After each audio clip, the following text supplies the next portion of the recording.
কিছুদিন পরই আমাদের দ্বার প্রান্তে কোরবানির ঈদ, ঈদুল আজহা। এটি শুধু আনন্দ আর উৎসবের দিন নয়, এটি আত্মত্যাগ, ভালোবাসা আর আল্লাহর প্রতি অনুগত্য প্রকাশের দিন।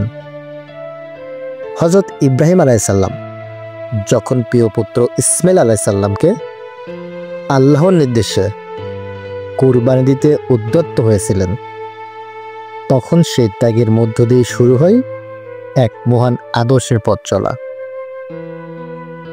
আজও আমরা সেই আত্মত্যাগের আদর্শে কোরবানি দেই, শুধু মাংস বিলিয়ে নয়, হৃদয়টা বিলিয়ে, দরিদ্রের মুখে হাসি ফোটানোর প্রত্যয়ে। চলুন এবারের ঈদে কোরবানিকে করি অর্থবহ, ভালোবাসা হোক সবার জন্য। ঈদ মোবারক।